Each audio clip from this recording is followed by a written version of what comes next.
Hello guys, आज हम करेंगे क्लास 10th मैथ्स एनसीईआरटी का जो सीबीएसई ने रिसेंटली बोर्ड एग्जाम के लिए मैथ्स का सैम्पल पेपर रिलीज किया है, उसका सेक्शन डी से question number 34।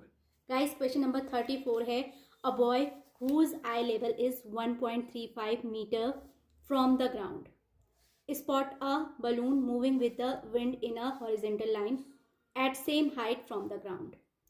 The angle of elevation of the balloon from the eyes of the boy at an instant is 60 degree. After 12 seconds, the angle of elevation reduced to 30 degree.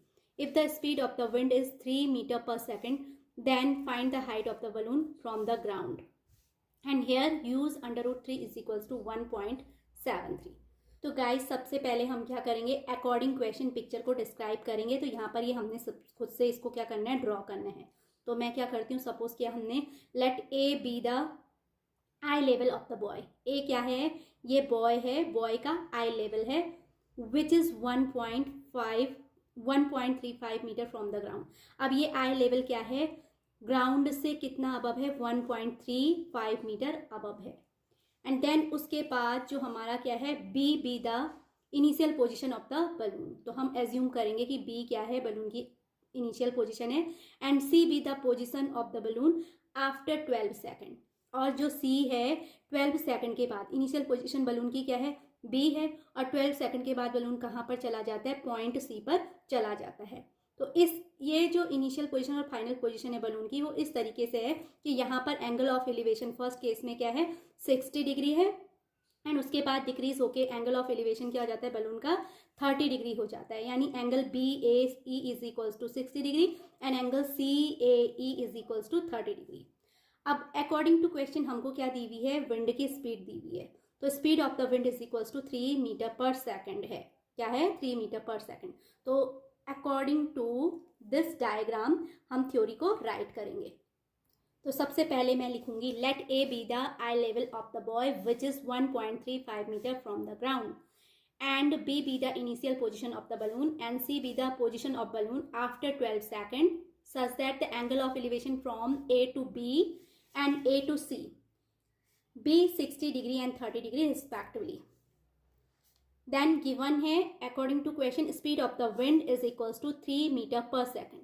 तो 3 metre per second का मतलब है कि जो wind की speed है, एक second में कितना ट्रेवल कर लेती है विंड, 3 मीटर।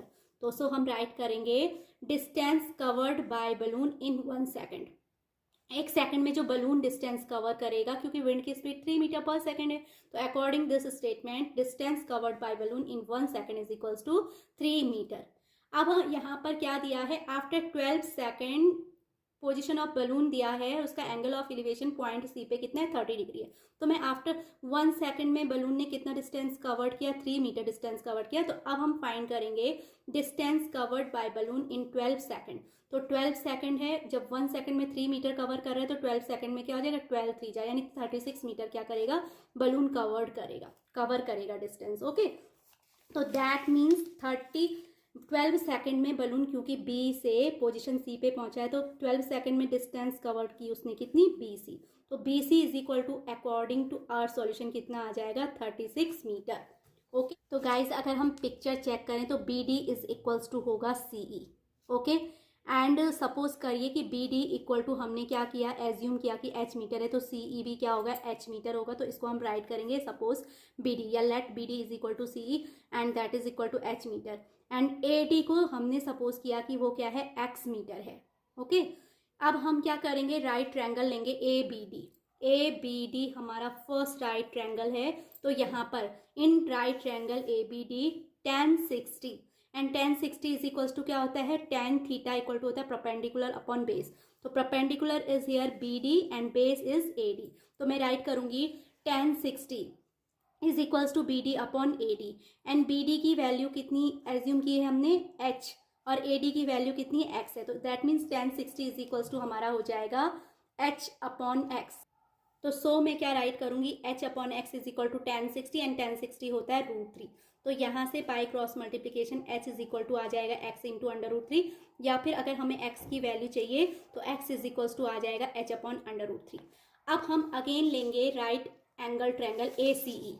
तो ए सी ई यहाँ पर थीटा की वैल्यू क्या है 30, तो tan 30 इज इक्वल टू हो जाएगा परपेंडिकुलर अपॉन बेस। परपेंडिकुलर क्या है CE और बेस है AE।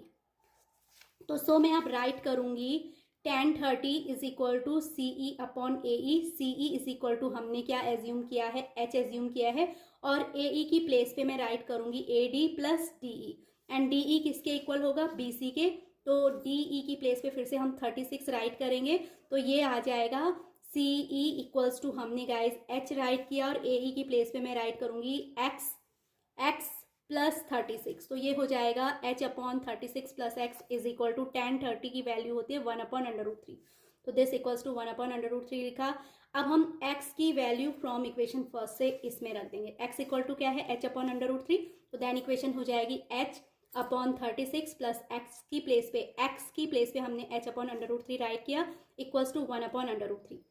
तो पहले मैं यहाँ पर जो ये लेफ्ट हैंड साइड वाला टर्म है उसको सॉल्व करूंगी।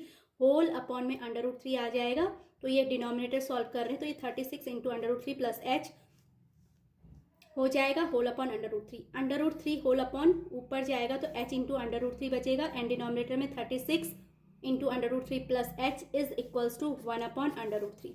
अब हम क्या करेंगे, क्रॉस मल्टीप्लीकेशन करेंगे। तो by cross multiplication √3 into H into √3, यानी √3 इंटू √3 कितना होता है 3H हो जाएगा, is equals to 1 into something, always something आएगा, यानी ये 36 इंटू √3 प्लस H होगा।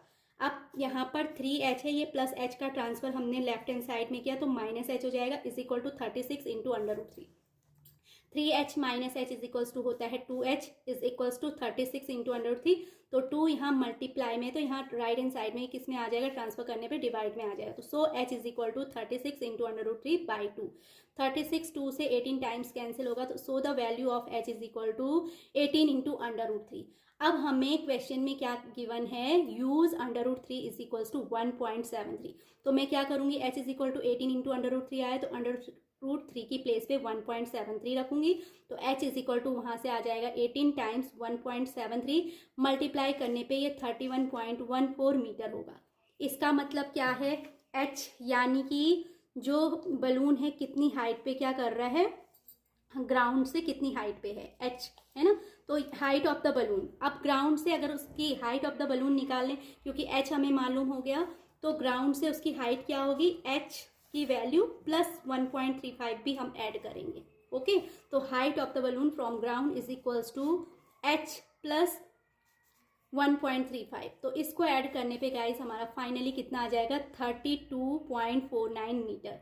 तो इस तरीके से हमने क्या निकाल लिया, the height of a balloon is 32.49 metre from the ground. Ground से वो कितने लेवल पे उड़ रहा है, 32.49 मीटर पे फ्लाई कर रहा है।